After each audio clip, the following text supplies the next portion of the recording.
Hey guys, it's May.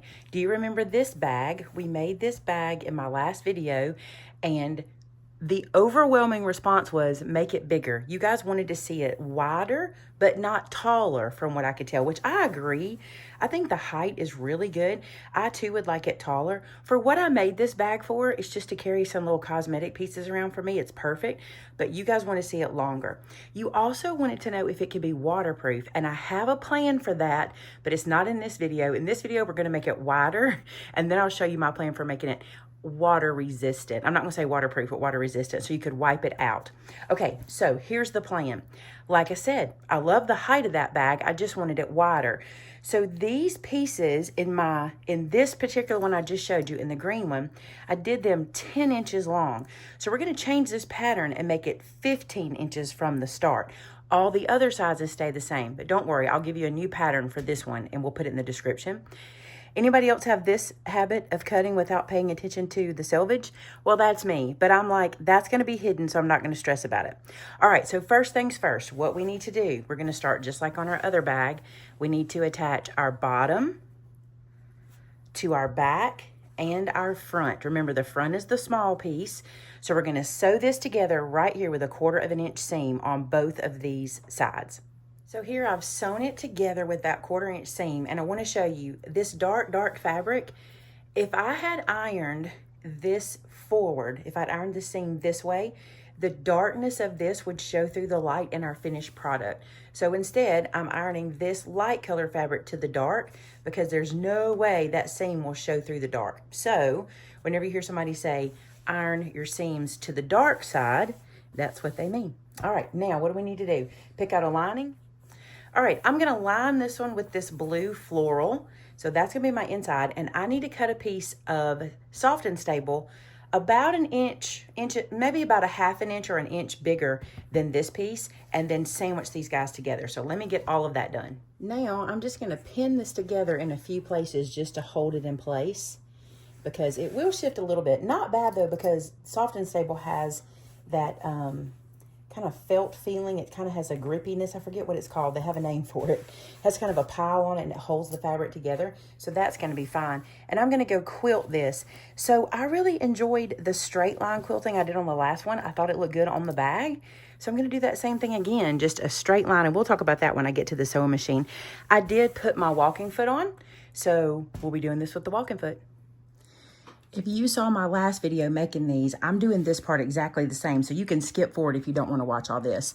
What I'm going to do is on both sides of this seam, I'm going to sew down a 1/4 inch. So this is going to kind of stabilize everything for my quilting. So I'm just going to run down this seam, 1/4 inch on both sides, and I'm going to do that on the other part as well. I'll show you that in just a second.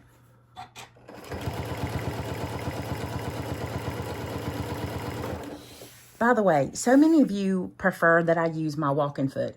I mix it up, but you guys really prefer the walking foot. So what I had to do was I had to see where my 1/4 inch mark was on my walking foot.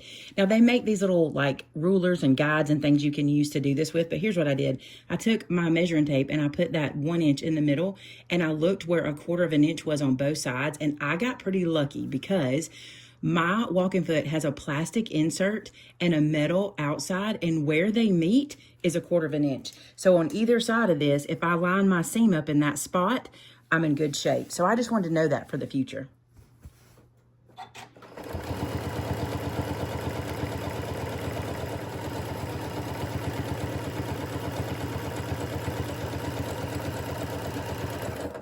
So you can see, I'll bring this over. You can see I've stitched on both sides, and then I've stitched on both sides of that seam. Now the other thing I did in the last bag, which was really helpful, is to come in here on the bottom. Remember this section for me, the solid color section, is the bottom of my bag. So I'm gonna stitch it down, just base stitch it down, because when we go to make the pleat, this can kind of ruffle on us and we don't want it to do that. So we're gonna stitch this down, just base stitch.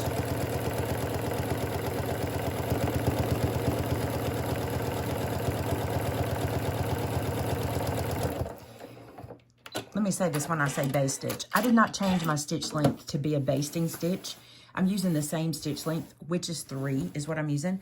But what I really meant was just super close to the edge. It doesn't have to be a 1/4 inch. I want it to be hidden in my seam later.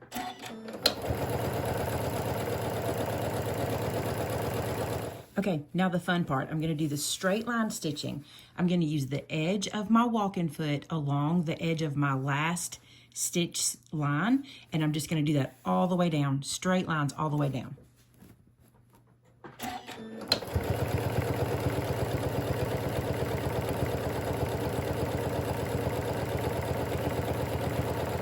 Now the next thing I'm going to do is square this guy up, and I'm going to lose a little bit here and there because of quilting and stitching and all that sort of thing. It's no big deal. We're still going to have a wider bag. We'll probably lose, I don't know, I may lose 1/4 of an inch. Let me show you where I'm mostly concerned, right there. I don't really know how that happened, and it might just be extra because I'm even at this end. So I'm going to square all that up, and then we'll put the zipper in. All right, so I've changed out my foot for my walking foot. I have to move my needle. I always forget that if I'm not careful. I'm using zipper by the yard, so I'm just going to stitch this down to the front, and I want right sides together with my zipper, so teeth down, right side onto the fabric, if that makes sense. I hope it did. All right, and then I'm just going to stitch. I'm going to let this be my guide for my stitch, just the side of the foot. It'll give me a wider zipper on the front of the project, but no big deal. It'll still be nice.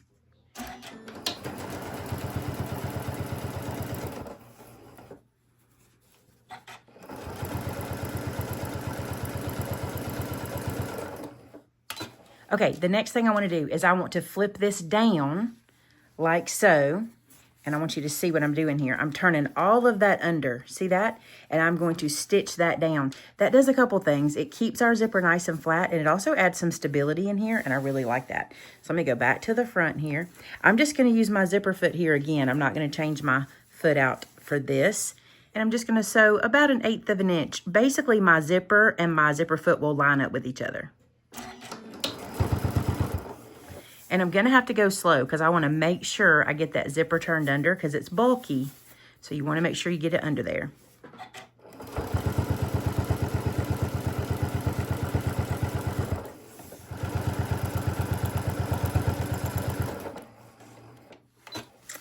That's nice. It always looks good when it's stitched down.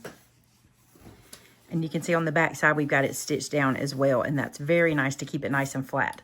Okay. If you don't love the look of this on the inside of your bag, you can certainly put some seam tape here before you fold it down, and that'll hide it. But again, I don't think anybody's looking at that, so I'm not going to stress about it. All right, it's time for the other side. So I'm going to peel my zipper off of here. All right, so I've peeled the other piece away, and I'm going to put it on this side and stitch it down the same way.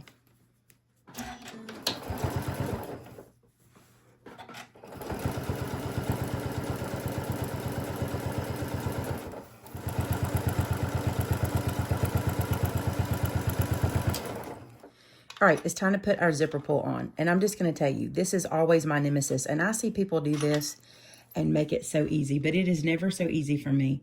So I'm going to fight this guy and get him put on.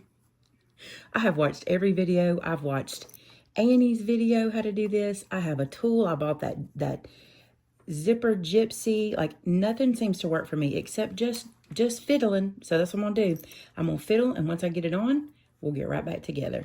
Oh, I got one side on. Did you see that? If I ever get that mastered, I will teach y'all the trick, but I honestly just fight with it until it gets on there. I'm sure there is a trick. I just haven't figured out the one that works for me yet. Now, one thing I do like to pay attention to is I like to pay attention to which side my bag opens. I'm right-handed, so I like for it to open from the right side. You may want that different, so pay attention to that when you put your zipper on. Okay, now we're going to turn this guy inside out. And the reason I call these like make themselves bags, or they practically make themselves, is because when you get to this point, you're looking at the inside of your bag, okay? So you're looking at this dart bottom and this dart bottom. You want to line that up at the side. That is the hardest thing we have to do, okay? And when you do that, you see how it automatically offsets our zipper? You see how we have this top section? That's what we're looking for, okay? So I have that there, and with them lined up, you can either take a clip or a pin.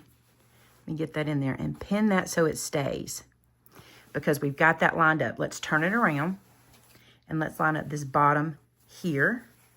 And you can see I'm not quite lined up. See how I'm a little bit lifted? So I'm gonna pull that down and get it nice and lined up, and then lay it together and pin that in place.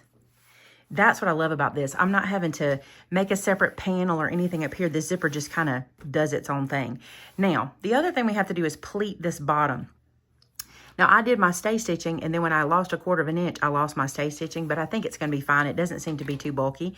Here's how we do this. It's kind of a pinch or a pleat, whatever you want to call it. You're going to open this up, and you're going to push down. See how I'm kind of flattening that out? And you want to get all of that into the middle. You want your pleat to be in the center. Let me show you. I wish there was a better way to describe that, but I'm just pushing the bottom up to the middle like so. And you want to do that on both sides. And we're going to clip that or pin that into place. And what I'm doing here is trying to pull it nice and even so that everything catches in the seam. All right, so let's clip that. Same thing on the other end. I'm just working my way down here, making sure my fabric's smooth in there, because losing my stay stitching hurts. So I need to pay attention to that in my next build. All right, so get this guy laid down in here nice and flush and in the middle. Him being longer is giving me some pucker in there in the middle, so that's a new thing. I didn't get that kind of puckering with the other because it wasn't quite so long, but this guy is about 4 inches longer than the last build. Okay, here we go. Got it worked out. Clip that guy down. I'm going to come in here and clip this too, because this is kind of wanting to pucker, and I think I might fight that a little bit later. I'm going to use my bigger clips. I love these guys. These come in handy when you're using bulkier fabrics. Now, if you want a D-ring or anything like that, this is the time to put it in. If you want to put one in up here like I did on my smaller bag, this guy feels a little big for a D-ring. He might need some other kind of handle. I'm not going to do that today because I'm just testing out the bigger size, but it needs something, I think. But I also want to put one of my labels in. So some of you guys really like the labels that I had last time. They're from lovemylabels.com. They're okay. They're not bad. They're just not exactly what I wanted. But I'm going to use them because I got them and they work perfect in this little bag situation. So I'm going to come right in here and lay that in. And then I'll put a little clip there. All right. I have my zipper foot on my machine. I'm going to change that for my walking foot. Many of you asked me to do that last time. So I'm going to do that, change it for my walking foot, and then we'll stitch the sides up. Okay. I'm ready to stitch it closed. We're just going to stitch all the way down the side. Now, I've got my speed up too high, so I'm going to turn that down. And when I get to my zipper, I'm going to go nice and slow.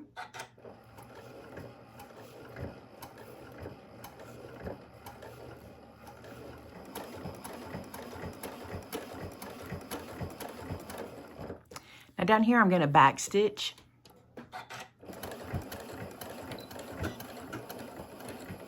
You guys have probably noticed I don't back stitch everywhere.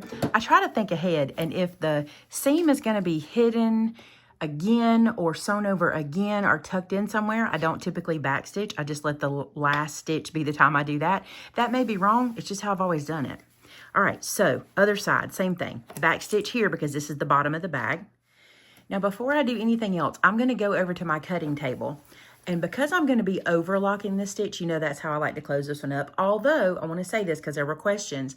Certainly, you could do a seam binding here and hide this. There was a question, could we do a French seam? I believe you could. I think you could. I think it would be bulky, but I think you could do it because we do that in the boxy bag, so I think that would work. I'm just going to overlock stitch it. But I want to go and clean this up nice and tight and get all of that ready for the overlocker. Okay, you guys, I've changed the foot on my machine for my overlocking foot. And I'm going to tell you this. I have a serger, but I have it put away. I think I'm going to get it out in my sewing room so that whenever I get to this point, I can just go to my serger. I changed the foot on this thing so much. I kind of feel like all I do in here is change the foot on my sewing machine instead of sewing. So I kind of would like to not have to do that over and over. So you may see me using my serger soon. All right, I'm going to stitch this down using this stitch.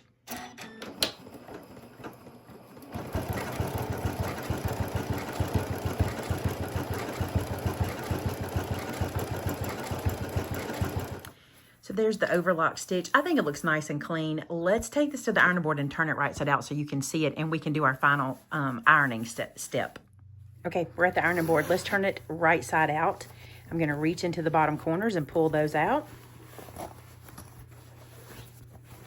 And then up under these little flaps.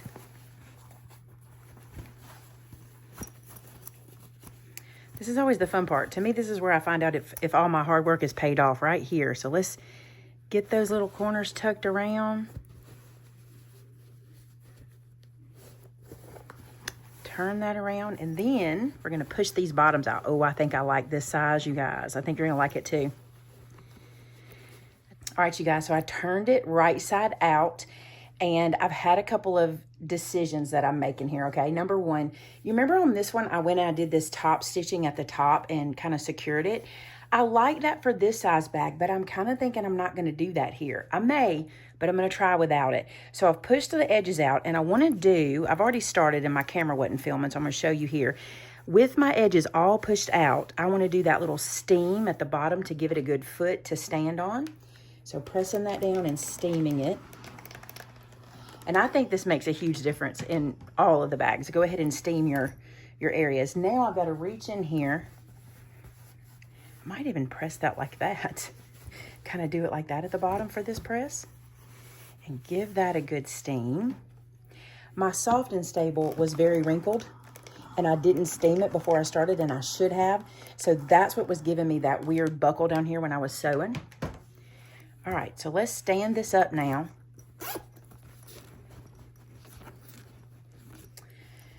Okay, you guys, I think I like it not stitched at the top, but here's what we're gonna do. We're gonna look at it not stitched, and then I'm gonna iron this flat and see what I think. So some of you pointed out in this bag, you didn't like how the bottom looked like it came in. I think that was mostly because I made this so flat that it did that. I don't know if I want to stitch that down at the top. I kind of do. I kind of want to do the top stitching, but then again, looks pretty good like this. Okay, so you decide where you want to stop. I'm going to go do this top stitching. So I did do this one slightly different. Instead of coming up the side, across and down, I only did top stitching across the top, 1/4 inch in, and I think that's the way to go. Y'all, this is my favorite. I can make these all day long. I love this size. All right, let's compare it. So here they are side by side. I think this is my favorite, but you already have the pattern for this if you're looking for something a little bit more narrow and a little deeper, okay? But this guy, I think he's my favorite. I'll get this pattern written and put in the description for you guys, and let me know what you think. I'll show you the back as well. Isn't it pretty? This would make a great gift. I think anybody would love this. And the tuck side, the little pinch side, is easy peasy. Could you do this with a box corner? You sure could. Same thing, fold it all up, box your corners, stitch them like you normally would, and you certainly could do that. I might do that too. Let me know if you want to see it with box corners. We could try that too. All right, you guys, thanks so much. I so appreciate you guys subscribing. You are blowing me away, and I appreciate all the love and the comments. So until next time, bye now.